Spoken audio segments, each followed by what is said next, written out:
श्रीगणेशतये नमः। सदाशिवसमारम्भां शङ्कराचार्यमध्यमाम् अस्मदाचार्यपर्यन्तां वन्दे गुरुपरम्पराम्। श्रुतिस्मृतिपुराणानाम् आलयं करुणालयं नमामि भगवत्पाद नारायणं नमस्कृत्य नरं चैव नरोत्तमं देवीं सरस्वतीं व्यासं ततो जयमुदीरयेत्।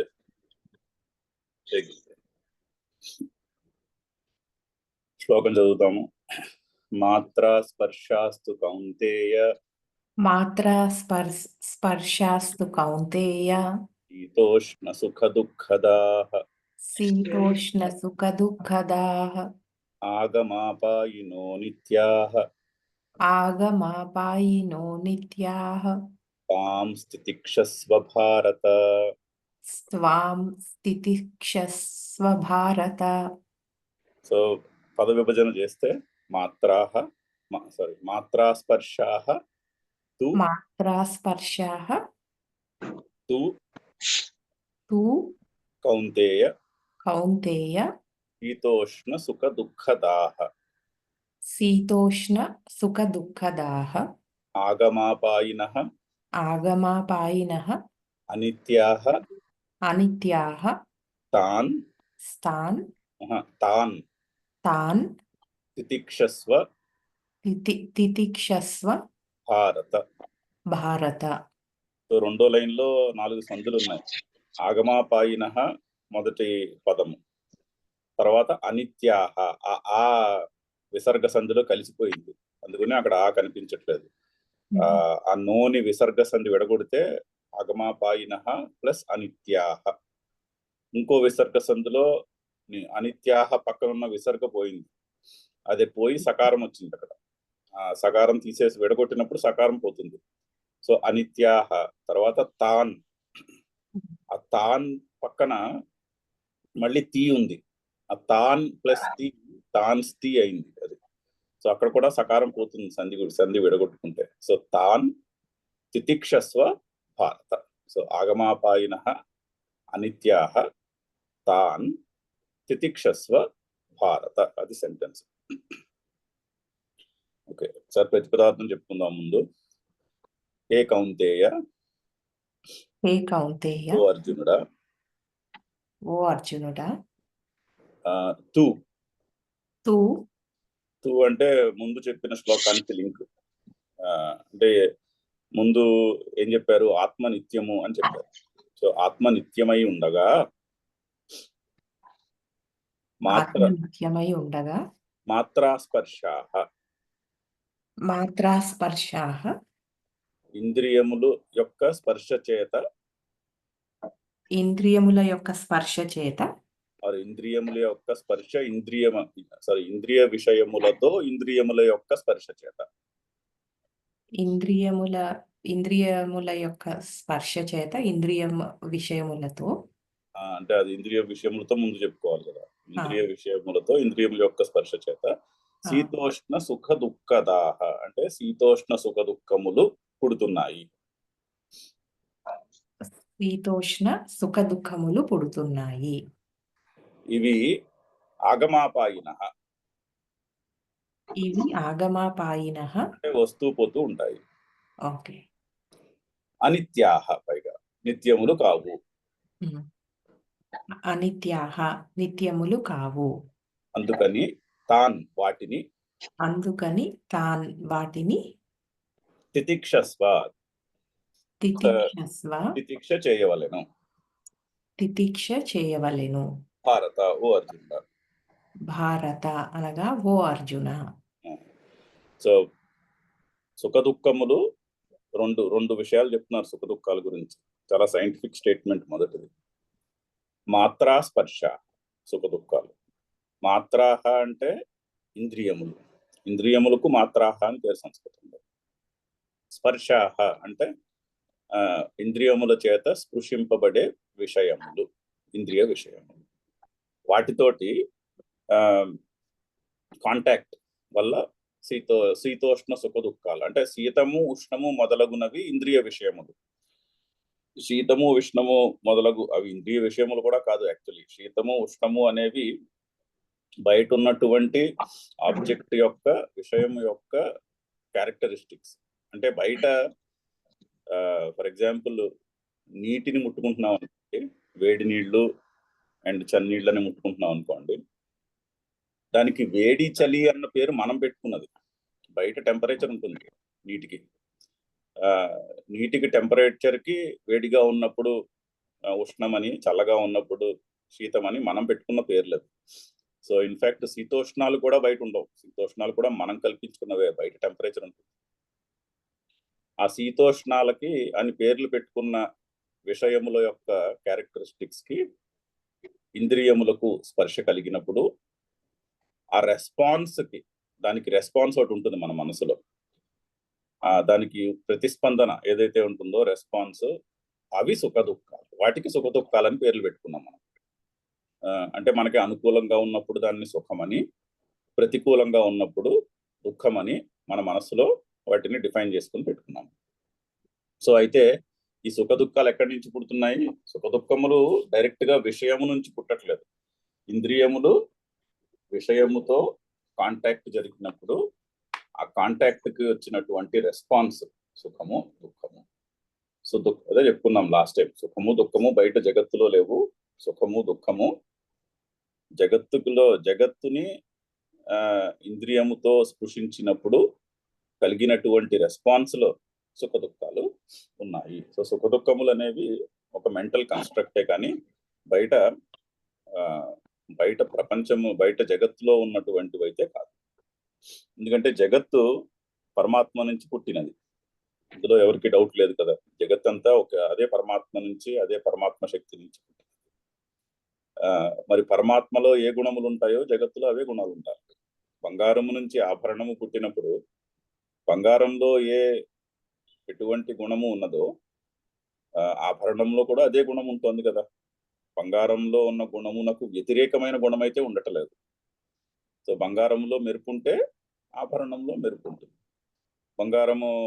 ఆ బంగారపు రంగులో ఉంటే ఆభరణము అదే రంగులో ఉంటుంది. ఆ విధముగా బంగారంలో ఏ గుణాలు ఉన్నాయో, ఏ క్యారెక్టరిస్టిక్స్ ఉన్నాయో ఆభరణంలో అవే క్యారెక్టరిస్టిక్స్ కనిపిస్తున్నాయి. సో బయట జగత్తులో కూడా అలాగే ఉండాలి. పరమాత్మలో ఏ క్యారెక్టరిస్టిక్స్ ఉన్నాయో జగత్తులో కూడా అవే క్యారెక్టరిస్టిక్స్ ఉండాలి. పరమాత్మలో ఏ క్యారెక్టరిస్టిక్స్ ఉన్నాయి అంటే సచ్చిదానందం అని చెప్తారు. సత్ చిత్ ఆనందం. సత్ అంటే నిత్యముగా ఉండేది, చిత్ అంటే జ్ఞానము, ఆనందము ఉన్నాయి పరమాత్మలో. మరి జగత్తులో మనకి వాటికి వ్యతిరేకమైనటువంటి అనిత్యత, దుఃఖము, మరణము, దుఃఖము ఎందుకు అనుభవానికి వస్తున్నాయి? అజ్ఞానము అనుభవానికి వస్తున్నాయి. ఎందుకు వస్తున్నాయి అంటే అవి జగత్తులో లేవు. అవి మన అజ్ఞానము కారణంగా పుడుతున్నాయి. అయితే మరి అజ్ఞానం ఎక్కడి నుంచి పుట్టింది అన్న ప్రశ్న వస్తే అది అంత ఇంపార్టెంట్ కాదు. ఎక్కడి నుంచి పుట్టింది అన్నది అంత విలువైనటువంటి విచారం కాదు. ఎందుకంటే ఇప్పుడు చీకటి వచ్చింది అనుకోండి, సడన్ గా కరెంట్ పోయి చీకటి వచ్చింది అనుకోండి, చీకటి ఎందుకు వచ్చినది అన్నది ఒక విచారము. ఎక్కడి నుంచి పుట్టింది చీకటి అనే ఒక విచారము. చీకటిని ఎలా తొలగించాలి అనేటటువంటి విచారం. ఈ రెండిట్లో ఏది విలువైనది? వెంటనే ముందు టార్చ్ లైట్ వేసుకుని చీకటి తొలగించాలి. సో చీకటిని తొలగించుట అనేది మోర్ ఇంపార్టెంట్ విచారం. అదే విధముగా అజ్ఞానం ఎక్కడి నుంచి పుట్టిందంటే ఎక్కడి నుంచి పుట్టింది. దానికంటే విలువైన విచారము ఈ అజ్ఞానమును పారద్రోలుంటాయి ఎలా. సో అది ఇక్కడ ఈ శ్లోకం యొక్క కాంటెక్స్ట్ అది. సో దానికి ఆ అజ్ఞానమును పారద్రోలుటకు ఏం చేయమంటున్నాడు శ్రీకృష్ణుడు? ఫస్ట్ ఈ సుఖ దుఃఖములు ఆగమాపాయిన, అవి వస్తూ పోతూ ఉంటాయి. ఆగమ అపాయిన, ఆగమ ప్లస్ అపాయిన, ఆగమాపాయిన. ఆగమాపాయిన అంటున్నాడు. సో అంటే వస్తూ పోతూ ఉంటాయి, అనిత్యం. అవి నిత్యములు కాదు. ఎందుకంటే శీతము ఒకప్పుడు చల్లదనము ఒకప్పుడు సుఖాన్ని కలిగిస్తుంది. అదే చల్లదనము కొంచెం టెంపరేచర్ పెరిగింది అనుకోండి, దుఃఖాన్ని కలిగిస్తుంది. అంటే ఆ చల్లదనం యొక్క క్యారెక్టరిస్టిక్ కొద్దిగా మారితే అది దుఃఖాన్ని కలిగిస్తుంది. ఆర్ వాతావరణం మారినా కూడా అదే టెంపరేచర్ లో ఉన్నటువంటి చల్లదనము దుఃఖాన్ని కలిగించవచ్చు. సో చల్లదనము సుఖము అని నిర్ధారణ చేసి చెప్పలేము. ఒకప్పుడు సుఖము, ఒకప్పుడు దుఃఖం. అవి ఆ విధముగా అనియతములు అంటే వాటిని దీని క్యారెక్టరిస్టిక్ ఇది అని చెప్పలేము. అది రిలేటివ్. అందుకని దాని గురించి మనము ఖచ్చితంగా ఇది ఇలాగే ఉంటుంది అని చెప్పాలి. పైగా అది వస్తూ పోతూ ఉంటుంది, అవి మారిపోతూ ఉంటాయి. అది మనందరి అనుభవంలో ఉన్నదే. అందుకని ఏం చేయాలంటున్నారు? తితిక్ష చేయమంటారు. సో తితిక్ష, సుఖ దుఃఖాలను తితిక్ష చేయము. తితిక్షకు కూడా శంకర్లు వేరే చోట చెప్పిన డెఫినేషన్ చూసాం లాస్ట్ టైం. సహనం సర్వదుఃఖానం, అప్రతీకార పూర్వకం. అంటే మనసులో ఒక ప్రతీకార భావం ఉంటుంది. ఈ దుఃఖాన్ని ఎలాగైనా సరే నేను విదిలించుకోవాలి అనేటటువంటి ఒక ప్రతీకార భావం ఉంటుంది. అది లేకుండా అప్రతీకార పూర్వకం, చింతా విలాపరహితం. మనసులో ఒక రకమైనటువంటి చింత, ఒక ఆందోళన, ఒక్కోసారి విలాపము, బోరు బోరుమని దుఃఖించుట నడుస్తూ ఉంటాయి. అవి కూడా లేకుండా ఉండుట సా తితిక్ష నిబధ్యతే. దాన్ని తితిక్ష అంటారు. సో సుఖ దుఃఖములను సహించుట. సో అజ్ఞానమును పోగొట్టాలంటే ఏం చేయాలి? ఫస్ట్ స్టెప్ అజ్ఞానమును పోగొట్టుట అనేది అనే దానికి టార్చ్ లైట్ ఏంటి అంటే ఎక్కడ మొదలు పెట్టమంటున్నాడు అంటే శ్రీకృష్ణుడు తితిక్షతో మొదలు పెట్టుకుంటున్నాడు. సుఖ దుఃఖాలను రెండింటినీ కూడా తితిక్ష చేయవలెను అని కోర్ ఇన్స్ట్రక్షన్ అన్నమాట. ఫస్ట్ స్టెప్, మొదటి మెట్టు ఏంటంటే తితిక్ష. చాలా ఇంపార్టెంట్ గుణము. మనసులో బై డిఫాల్ట్ సుఖము దుఃఖము పట్ల రాగద్వేషములు ఉంటాయి. ఎందుకంటే సుఖము వచ్చినప్పుడు ఆ సుఖము ఇంకా ఉండాలి అన్నటువంటి రాగము, సుఖము పోతుందేమో అన్న ఐడియాకి ద్వేషము ఉంటాయి. అలాగే దుఃఖము వచ్చినప్పుడు ఈ దుఃఖము నాకు వద్దు అనేటటువంటి ద్వేషము, ఈ దుఃఖమును పోగొట్టాలి అనే ఐడియాకి రాగము ఉంటాయి. ఈ విధంగా సుఖ దుఃఖాల పట్ల రాగద్వేషములు న్యాచురల్ గా ఉంటాయి మనసులో. అయితే ఆ రాగద్వేషములు మనసు యొక్క దాన్ని ఏమంటారు, పర్స్పెక్టివ్, మన దృష్టిని కలుషితము చేస్తాయి. అజ్ఞానము ఆ రూపంలో ఉంటుంది. ఏ రూపంలో ఉంటుంది అజ్ఞానము అంటే? రాగద్వేషము రూపంలో ఉంటుంది మన మనసులో. దేని పట్ల ఉంటుంది రాగద్వేషము? ఈ సుఖ దుఃఖాల పట్ల రాగద్వేషాలు ఉంటాయి, వేరే దాని మీద ఉండదు. ఏ విషయము, అది వస్తువు కావచ్చు, లేదా వేరే ఆత్మీయులైన వ్యక్తులు కావచ్చు. వస్తువులు వ్యక్తుల పట్ల రాగము లేక ద్వేషము ఉంటాయి. ఆ రాగద్వేషములే మన దృష్టిని కలుషితము చేస్తూ ఉంటాయి. సో అందుకని మొదటి మెట్టు ఏంటి అంటే, మొదటి స్టెప్ తితిక్ష చేయవలెను అని అక్కడ శ్లోకములో శ్రీకృష్ణుడు చెప్తున్నాడు. చాలా విలువైనటువంటి ఇన్స్ట్రక్షన్. అయితే ఈ తితిక్ష బలవంతమైన తితిక్ష, ఎన్ఫోర్స్డ్ తితిక్ష అంటాం. అంటే చూడండి, ఒక్కోసారి ఓకే నేను ఎలాగైనా సరే దీన్ని భరించేస్తాను అని దాన్ని అంటే బలవంతంగా నోరు మూసుకుని కూర్చుంటాం. అటువంటి తితిక్ష కాదు. అటువంటి తితిక్ష కాకుండా వివేకంతో పుట్టినటువంటి తితిక్ష. ఎటువంటి వివేకము అంటే ఆగమాపాయిన. ఈ సుఖ దుఃఖాలు ఏవైతే ఉన్నాయో అవి వస్తూ పోతూ ఉంటాయి. అది కూడా మీరు అక్కడక్కడ మహాత్ములు చెప్పగా వినే ఉంటారు. This will also pass. ఇప్పుడున్న క్షణము, ఇప్పుడున్న సుఖమే ఉందనుకోండి, ఆ సుఖము కూడా ఉండదు, అది కూడా పోతుంది, అది కూడా వెళ్ళిపోతుంది ఫైనల్ గా ఓ రోజు. ఇప్పుడు దుఃఖం ఉందనుకోండి జీవితంలో, ఆ దుఃఖము కూడా మిగిలి ఉండదు, అలాగా అది కూడా. This will also pass. ఏదున్నా సరే ఏది ఇక్కడ నిత్యము కాదు అనేటటువంటి ఒక వివేకముతో పుట్టినటువంటి తితిక్ష. ఒక వివేకముతో పుట్టినటువంటి తితిక్ష, బలవంతంగా ఫోర్స్ చేసుకుంటున్నటువంటి తితిక్ష కాదు. తితిక్ష అంటే సహనము కదా. సో అది రెండు రకాలుగా ఉండొచ్చు. బలవంతంగా ఫోర్స్డ్ సహనం అయి ఉండొచ్చు, లేదా పరిశీలన ప్లస్ వివేకముతో పుట్టినటువంటి పరిశీలన సహనమై ఉండొచ్చు. సో ఇక్కడ శ్రీకృష్ణుడు చెప్తున్నది పరిశీలనతో వివేకంతో పుట్టినటువంటి తితిక్ష. ఎటువంటి వివేకము? అన్ని అనిత్యములే, సుఖమైన దుఃఖమైన ఏదైనా కూడా అనిత్యములే అని తెలుసుకుని దాని నుంచి పుట్టినటువంటి తితిక్ష. అది శ్రీకృష్ణుడు చెప్తున్నాడు ఇక్కడ. దీన్ని మనము సగం దాకా చదివాము. సగం వరకు దీన్ని భాష్యం చదివాము. మిగిలిన చదువుదాం. ఒక్క క్షణము, ఇప్పుడే వస్తాను. 1 minute.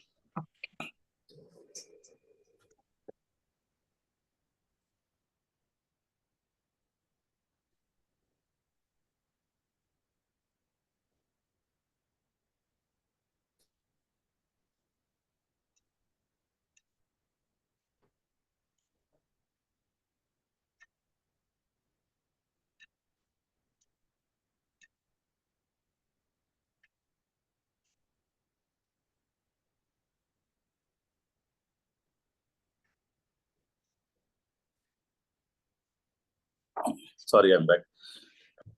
సరే, ఇక్కడ శీతోష్ణ సుఖ దుఃఖదాహ అక్కడ ఉన్నాం. 2 రకాల వ్యుత్పత్తి చెప్పారు. మాత్రా స్పర్శకి 2 రకాల విగ్రహవాక్యం చెప్పారు. ఒకటేమో షష్ఠీ తత్పురుష చెప్పారు. మాత్రాణం స్పర్శాహ అని చెప్పారు. అంటే మాత్రల ఇంద్రియముల యొక్క స్పర్శ, ఇంద్రియముల యొక్క స్పర్శ చేత మనము తెలుసుకునేవి ఏమిటివి? శబ్దాది విషయములు. శబ్ద రసరూపగంధ 5 ఉన్నాయి. ఆ 5టిని చెప్పారు. ఫస్ట్ అది మాత్రాణం స్పర్శాహ అని, దానికి షష్ఠీ తత్పురుష సమాసము విగ్రహం చెప్పారు. రెండోదేమో మాత్రాశ్చ స్పర్శాశ్చ అని ద్వంద్వ సమాసం చెప్పారు. ఇంద్రియములు మరియు ఇంద్రియముల యొక్క విషయములు అని 5. ఆ 5టికి అలా కూడా చెప్పచ్చు. సో మనము 2 విధాలుగా దానికి విగ్రహవాక్యం చెప్పచ్చు. రెండింటికి కూడా అర్థం ఏంటంటే ఇంద్రియములు మరియు ఇంద్రియముల యొక్క విషయములు అని చెప్పారు. అక్కడ దాకా చెప్పి ఇది చదువుదాము. శీతోష్ణ సుఖ దుఃఖదాహ. శీతోష్ణ సుఖ దుఃఖదాహ. శీతం కదాచిత్ సుఖం. శీతం కదాచిత్ సుఖం. కదాచిత్ దుఃఖం. కదాచిత్ దుఃఖం. తథా ఉష్ణమపి. తథా ఉష్ణమపి. అనిత్య రూపం. అనిత్య రూపం. సుఖ దుఃఖే పునః. సుఖ దుఃఖే పునః. నియత రూపే. నియత రూపే. యతః న వ్యభిచరతః. యతః న వ్యభిచరత. అతః. అతః. తాభ్యాం పృథక్. తాభ్యాం పృథక్. శీతోష్ణ గ్రహణం. శీతోష్ణ గ్రహణం. సో శీతోష్ణ సుఖ దుఃఖదాహ అని మనకు ఎక్స్ప్లెయిన్ చేస్తున్నారు. దాహ, శీతోష్ణ సుఖ దుఃఖదాహ అంటే అది కూడా చెప్పేశారు ఆల్రెడీ. శీతము, ఉష్ణము, సుఖము, దుఃఖము కలిగించున్నది, ఆరు పుట్టుచున్నవి అని అర్థము. ఆ దా అన్న సిలబల్ కి పుట్టినవి అని అర్థము. దేని నుంచి పుట్టేయి? మాత్రా స్పర్శల వల్ల పుట్టాయి. పైగా శీతం కదాచిత్ సుఖం. శీతము చల్లదనము, ఒకప్పుడు సుఖము. కదాచిత్ దుఃఖం, ఒకప్పుడు దుఃఖము. తథా అదే విధముగా ఉష్ణమపి, ఉష్ణము కూడా అంతే.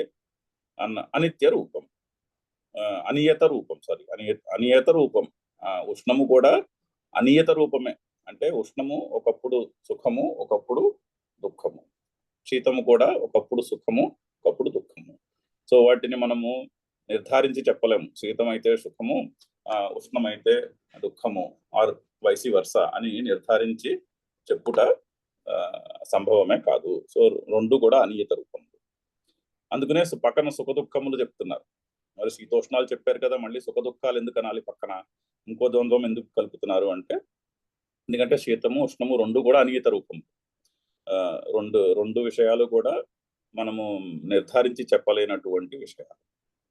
కానీ సుఖము, దుఃఖము, సుఖ దుఃఖే పునః నియత రూపే. అవి నియతములు. మన మనసులో సుఖం అంటే ఏమిటి, దుఃఖం అంటే ఏమిటి అన్న డెఫినేషన్ పెద్దగా మారదు.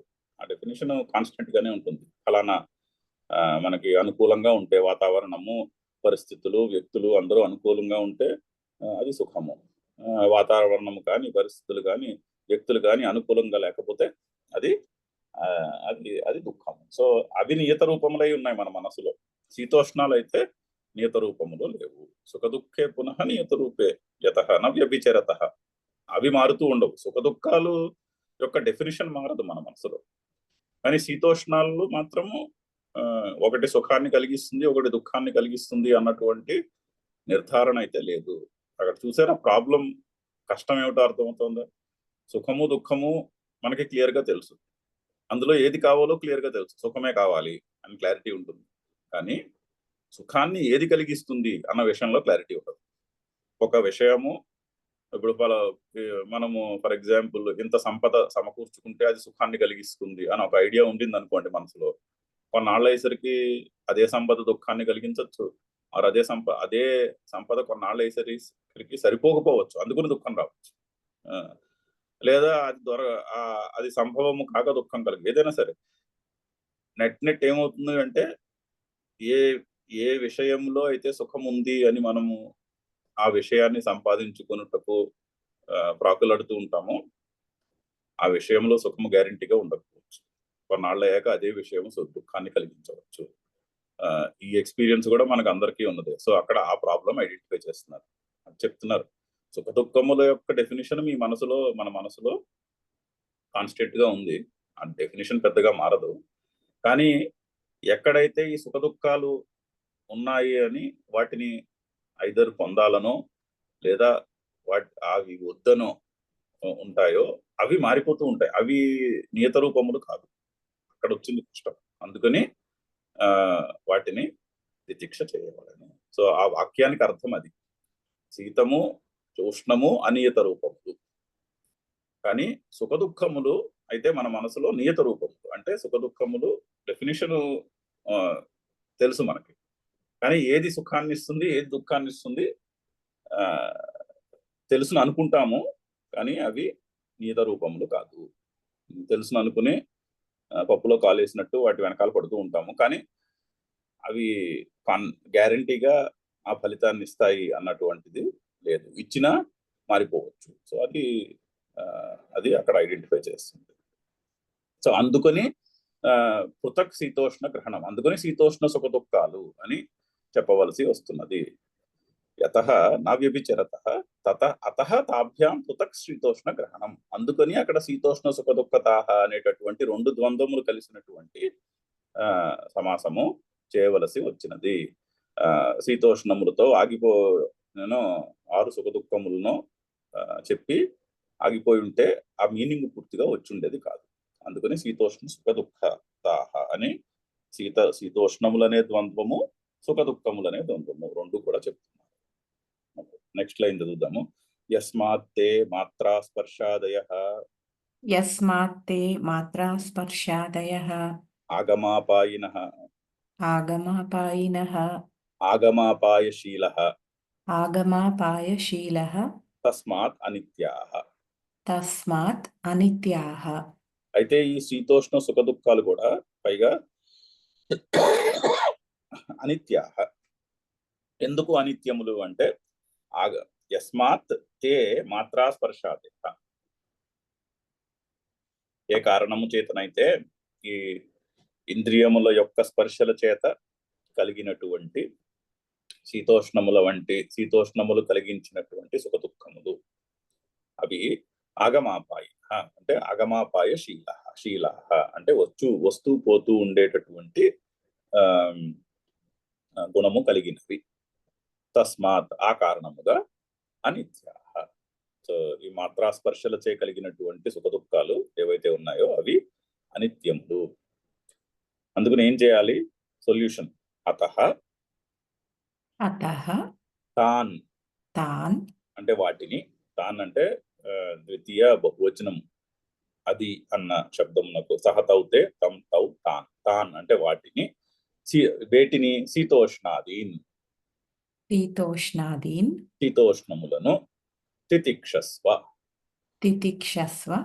తితిక్షస్వకి మీనింగ్ చెప్తున్నారు చూడండి. ప్రసహస్వ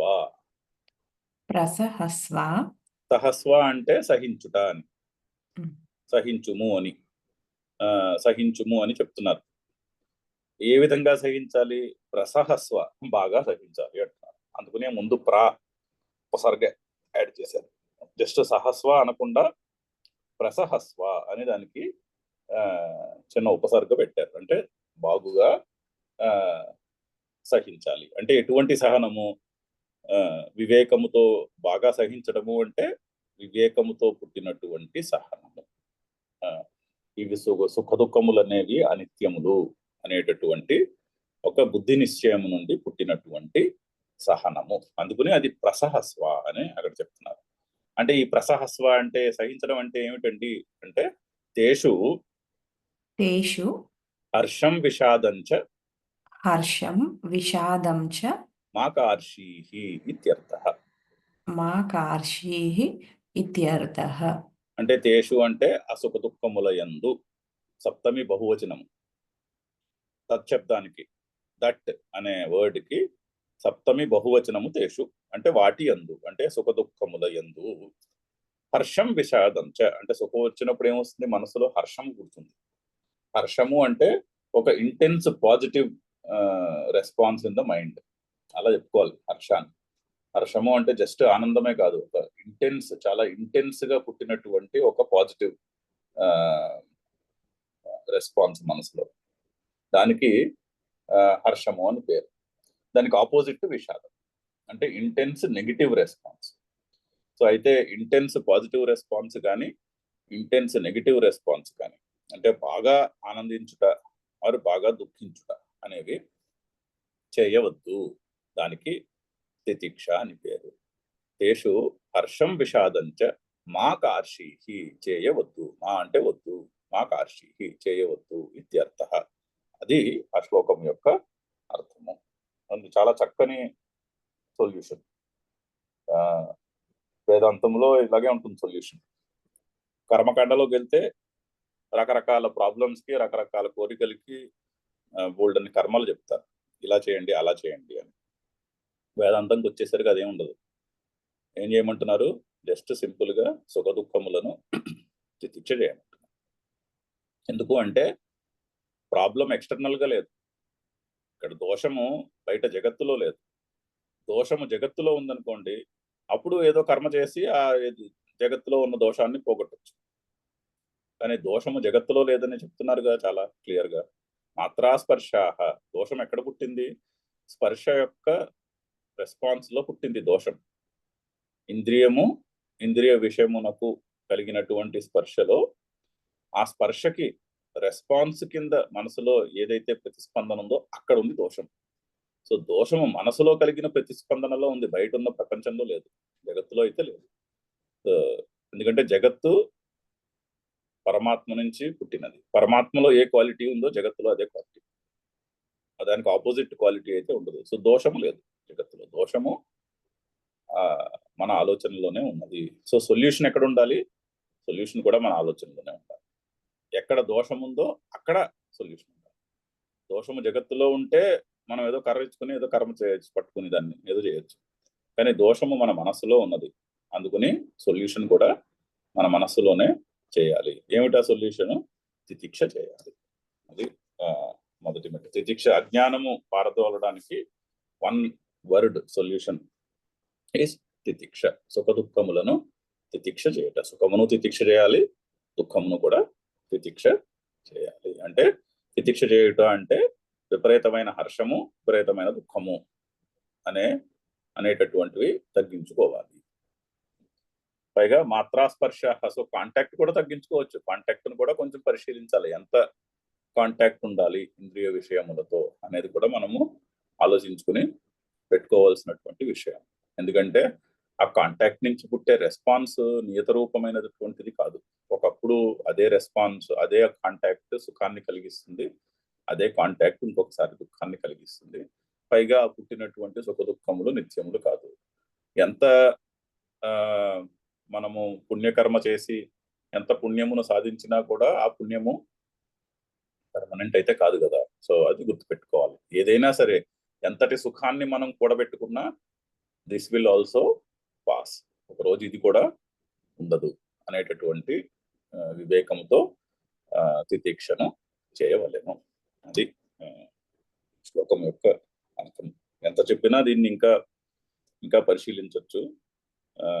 ఏదో థియరిటికల్ ఫ్రేమ్వర్కే కాదు, మన జీవితానికి దీన్ని ప్రతిరోజు మన జీవితాన్ని దీన్ని అన్వయించుకోవచ్చు. అన్వయించుకుంటే ఎలా ఉంటుందో కూడా మనకి తెలుస్తూనే ఉంటుంది. పెద్దగా చెప్పనవసరం కూడా లేదు. ఎవరికి వారు పరిశీలించుకుని తితిక్ష వల్ల వచ్చే లాభం ఏమిటో మనకు తెలుస్తూనే ఉంటుంది అందులో. సుఖ దుఃఖాలను తితిక్ష చేయాలి. ఒకసారి శ్లోకం చదివి ముందుకెళ్దాము. మాత్రా స్పర్శాస్తు కౌంతేయ మాత్రా స్పర్శాస్తు కౌంతేయ శీతోష్ణ సుఖ దుఃఖదాః శీతోష్ణ సుఖ దుఃఖదాః ఆగమాపాయినో నిత్యాః ఆగమాపాయినో నిత్యాః తాం స్థితిక్షస్వ భారత. తాం స్థితిక్షస్వ భారత. నెక్స్ట్ శ్లోకం చదువుదాము. యం హి న వ్యథయంత్యేతే యం హి న వ్యథయంత్యేతే పురుషం పురుషర్షభ పురుషం పురుషర్షభ సమదుఃఖ సుఖం ధీరం సమదుఃఖ సుఖం ధీరం సోమృతత్వాయ కల్పతే. సోమృతత్వాయ కల్పతే. ఒక నిమిషము.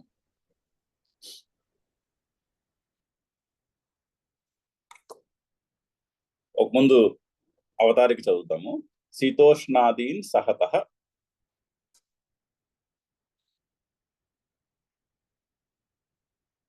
కిం స్యాత్ ఇతి శృణు.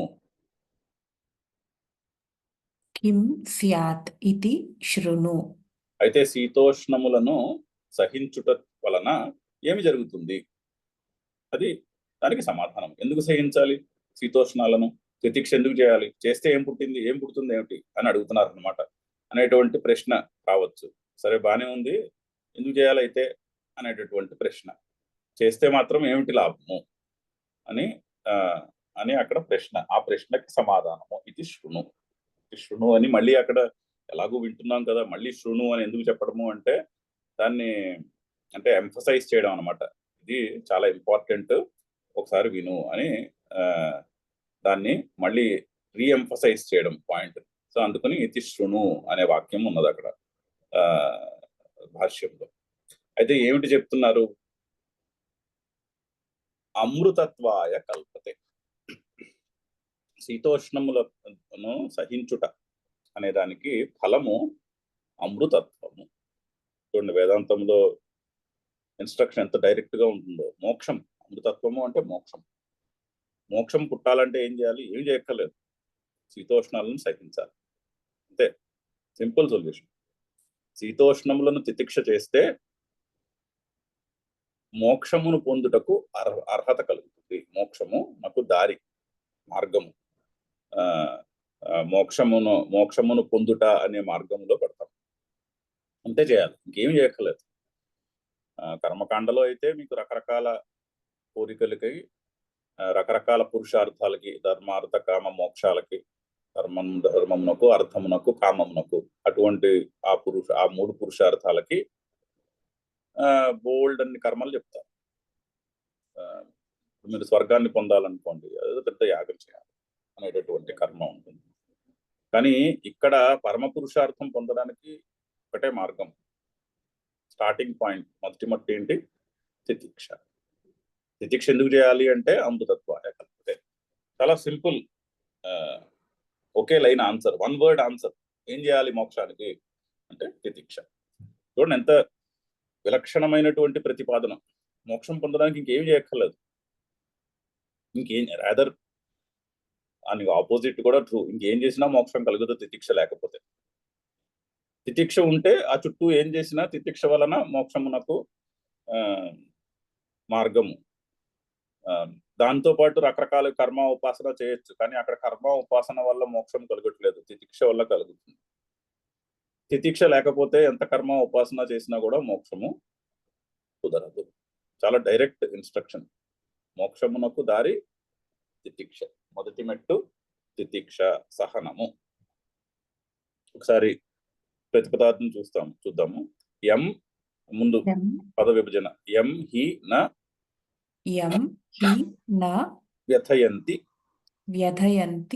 ఏతే పురుషం పురుషర్షభ సమదుఃఖ సుఖం ధీరం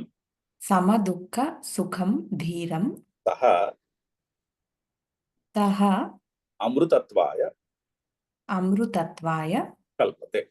కల్పతే. అయితే దీన్ని అన్వయం చెప్పుకుంటే ముందు పురుషర్షభ చెప్పుకోవాలి, అది సంబోధన. హే పురుషర్షభ, హే పురుషర్షభ, ఓ పురుషులలో వృషభము వంటివాడా. సో అర్జునుడిని అలా సంబోధిస్తున్నాడు. పురుషులలో వృషభము వంటివాడా వృషభము వంటివాడా, అంటే కొంత మ్యాచోయిజం ని ఇన్స్పైర్ చేస్తున్నాడు. పురుషుల్లో నువ్వు వృషభము వంటి వాడివి, ఇలా దుఃఖపడిపోవడం ఏమిటి అని అర్జునుడిని కాస్త తమాయిస్తున్నాడు అనమాట. కాస్త దాన్ని ఏమంటారు, ఇన్స్పైర్ చేస్తున్నాడు కాస్త మ్యాచోయిజం. అందుకని పురుషర్షభ అనే సంబోధన. ఏ పురుషర్షభ, యం పురుషం, యం పురుషం, ఎటువంటి ఏ పురుషుడనైతే, ఏ పురుషుడనైతే, ఆర్ ఎవడైతే, అది కూడా ఆ యం పురుషానికి కింద సమదుఃఖ సుఖం ధీరం కలిపి చదువుకోవాలి. యం సమదుఃఖ సుఖం ధీరం పురుషం. యం సమదుఃఖ ధీరం పురుషం. సమదుఃఖ సుఖం ధీరం పురుషం. ఏ పురుషుడైతే సమదుఃఖ సుఖం అంటే సుఖ దుఃఖములను సమముగా చూడగలుగుతాడో అటువంటి ధీమంతుడైన ఆరు ధైర్యవంతుడైన పురుషుడు అని అర్థం. సో యం సమదుఃఖ సుఖం ధీరం పురుషం. చూడండి, చెప్పండి. యం సమదుఃఖ సుఖం ధీరం పురుషం. ఎవడైతే సుఖ దుఃఖములను సమముగా చూడగలుగుతాడో అటువంటి ధీరుడు. ఎవరైతే సుఖ దుఃఖములను సమముగా చూడగలుగుతారో అటువంటి ధీరుడు. అటువంటి ధీరుడికి ఏమవుతుంది? సహా అతడు ఇంకా ఇంకా వ్యథయంతి అయితే ఉంది కదా. యం సమదుఃఖ సుఖం ధీరం పురుషం ఏతే, యం సమదుఃఖ సుఖం ధీరం పురుషం ఏతే. ఏతే అంటే ఈ సుఖ దుఃఖములు, ఈ సుఖ దుఃఖములు నా వ్యథయంతి. నా వ్యథయంతి. వ్యథయంతి అంటే రెండు అర్థాలు చెప్పుకోవచ్చు. ఒకటి చెలింపచేయుట, రెండు భయపెట్టుట. వ్యథయంతి అంటే భయపెట్టుట అండ్ చలింపచేయుట. సో అర్థం ఏమొచ్చినది? యం సమదుఃఖ సుఖం ధీరం పురుషం ఏతే నా వ్యథయంతి అంటే ఏ పురుషుడనైతే, ఎటువంటి పురుషుడు ఆర్ ఏ మనిషినైతే, ఎటువంటి మనిషి సుఖ దుఃఖములను సమముగా తితిక్ష చేయగలిగినటువంటి ధైర్యవంతుడిని ఈ సుఖ దుఃఖములు చెలింపలేవో ఆర్ భయపెట్టలేవో అని అర్థం వచ్చినది. నా వ్యథయంతి, యం పురుషం ఏతే నా వ్యథయంతి. సింపుల్ చిన్న సెంటెన్స్ చెప్పుకోవాలంటే, ఎవరినైతే ఈ సుఖ దుఃఖములు చెలింప చేయలేవో ఆర్ భయపెట్టలేవో. ఎందుకంటే ఆ సమదుఃఖ సుఖం ధీరం ఆ పురుషం అనే పదమునకు విశేషణంగా తర్వాత యాడ్ చేసుకోవచ్చు. సో అది పక్కన పెట్టి చిన్న సెంటెన్స్ చెప్పుకోవాలంటే, యం పురుషం ఏతే నా వ్యథయంతి, ఎవరినైతే ఈ సుఖ దుఃఖములు భయపెట్టలేవో ఆర్ చెలింప చేయలేవో ఏమవుతుంది? సహా అతను ఆ మనిషి అమృతత్వాయ కల్పతే, అంటే మోక్షమును పొందుటకు సమర్థుడు అవుతాడు అని అర్థం. మోక్షమునకు యోగ్యత కలుగుతుంది అని అర్థం. సహా అమృతత్వాయ కల్పతే. సో తితిక్ష లీడ్స్ టు మోక్షం. అది అక్కడ ఉన్నటువంటి ఇన్స్ట్రక్షన్. అయితే ఎందుకు, ఏ విధంగా తితిక్ష మోక్షమును కలుగజేస్తుంది అంటే, మోక్షము మన ఆత్మస్వరూపం. అంటే సో ఈ నేను ఫలానాది నాది అనే ఐడియా, దానికి ఉన్నటువంటి అహంకార మమకారములు, రాగద్వేషములు, దాని వలన సుఖ దుఃఖాలు కలుగుతూ ఉంటాయి. సో మన ఆత్మస్వరూపం ఏదైతే ఉన్నదో అది బయట ఎక్కడో లేదు. మోక్షం అనేది మన ఆత్మస్వరూపమే. అది బయట ఎక్కడో వేరే చోట ఉన్నటువంటి విషయము కాదు. అమృతత్వము మన ఆత్మస్వరూపం. అయితే ఫర్ ఎగ్జాంపుల్ బంగారం ఉందనుకోండి, ఒక ఆభరణం ఉంది, ఆభరణం మెరుగుపోయింది అనుకోండి, మనము కంసాలి వాడి దగ్గరికి వెళ్తే అతను మెరుగు పెడతాడు. మెరుగు పెట్టడం అంటే అతనేం కొత్తగా రంగు వేయటం లేదు కదా, పైనున్న మలినమును తీసేస్తున్నాడు. ఆ సొల్యూషన్ లో వేసి కడిగినప్పుడు ఏమవుతుంది, ఏదైతే మెరుగును అడ్డుకుంటోందో, మెరుగు మనకి కనిపించకుండా అడ్డుకుంటోందో ఆ మలినమును అతను తీసేస్తున్నాడు. ఆ మలినమును తీసేస్తే సారీ ఆ మలినమును తీసేస్తే మెరుగు ఆటోమేటిక్ గా వస్తుంది. ఆ విధంగా మోక్షము అనేది బయట ఎక్కడో లేదు, మన ఆత్మస్వరూపమే. అయితే మోక్షమైన మన ఆత్మస్వరూపమును ఒక పొర కప్పేస్తాం, అజ్ఞానము అనేది పొర కప్పేస్తాం. ఒక్కోసారి మహాత్ముల్ని అయ్యద్దు, ఈ అజ్ఞానమునకు కారణం ఏమిటి అని అడిగితే ఏమని చెప్తారంటే, ఒకటే కారణం. ఏమిటి కారణము అంటే, మన అహంకారంలో, మన ఈగోలో ఈ సుఖ దుఃఖముల పట్ల రాగద్వేషములు కలిగి ఉంటుంది. సో అడ్డంకి, ఆత్మజ్ఞానానికి అడ్డంకి ఏమిటి అంటే ఈగో, మన అహంకారమే. అయితే ఏ విధంగా ఉంటుంది ఈ అహంకారము? ఈ అహంకారం ఎలాగ మనం పసిగట్టాలి ఈ అహంకారాన్ని అంటే, సుఖము పట్ల రాగము, దుఃఖము పట్ల ద్వేషము, ఆ రూపంలో ఉంటుంది అహంకారం. ఆ సుఖము పట్ల రాగము ద్వేషము ఎక్కడి నుంచి పుట్టింది అంటే, నేను ఫలానా, నేను ఒక లిమిటెడ్ ఇండివిజువల్ అనే ఐడియా నుంచి పుట్టింది. నేను ఒక లిమిటెడ్ ఇండివిజువల్, నేను పరిచ్ఛిన్నమైనటువంటి ఒక వ్యక్తిని, అందుకని నాకు ఇది కావాలి, నాకు ఇది లేదు, ఇది కావాలి, ఇది ఉన్నదాన్ని కాపాడుకోవాలి. అక్కడి నుంచి పుట్టింది ఈ ఈ ఈ ఆత్మజ్ఞానానికి అడ్డంకి అయినటువంటి రాగద్వేషములు. ఎక్కడి నుంచి పుట్టాయి అంటే, నేను ఫలానా అనే ఐడియా నుంచి పుట్టాయి. దానికి అహంకారము అని పేరు. అహం కరోతి ఇది అహంకార. అహంకారము అంటే తెలుగులో మనం అహం భావానికి వాడతాం, ఈగోయిజంకి వాడతాం. అంతవరకు కూడా వెళ్ళక్కర్లేదు. ఐఎమ్ ఏ పర్టిక్యులర్ ఇండివిజువల్ అనేది ఈగో. ఆ ఈగోయే ఈ ఆత్మజ్ఞానము, మనలో ఉన్నటువంటి మోక్ష రూపమైనటువంటి ఆత్మస్వరూపంను తెలుసుకోకుండా చేస్తుంది. అయితే దానికి ఏం చేయాలి సొల్యూషను అంటే, ఆ పొరను తొలగించాలి. ఆ పొరను తొలగిస్తే మన ఆత్మస్వరూపము బయటికి ప్రకాశిస్తుంది. ఆర్ రేదర్ మన ఆత్మస్వరూపం మనకి అవగాహనలోకి వస్తుంది. ఆత్మస్వరూపము అయినటువంటి మోక్షము అవగాహనలోకి రావాలి అంటే అటు ఇటు పరిగెట్టక్కర్లేదు. ఫస్ట్ ఏం చేయాలంటే తితిక్ష చేయాలి. తితిక్ష చేస్తే ఆ మనసులో ఉన్నటువంటి రాగద్వేషములు అనేటటువంటి కవర్ తొలగిపోయి మన స్వరూపము మనకి అర్థమవుతుంది.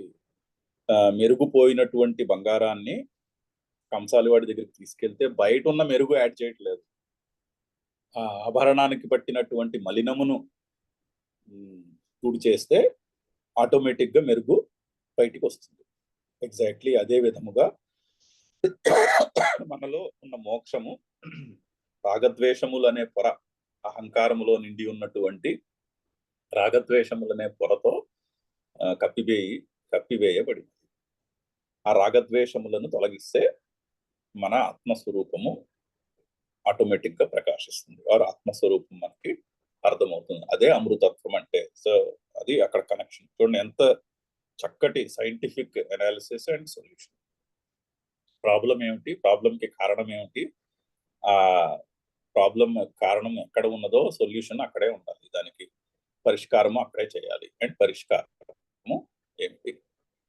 దుఃఖమునకు కారణము ఈ సుఖ దుఃఖముల పట్ల ఉన్నటువంటి రాగద్వేషములు, అది మనసులో ఉంటుంది. సో పరిష్కారం కూడా మనసులోనే చేయాలి. ఏమిటా పరిష్కారం? తితిక్ష చేయాలి. తితిక్ష చేస్తే ఏం జరుగుతుంది?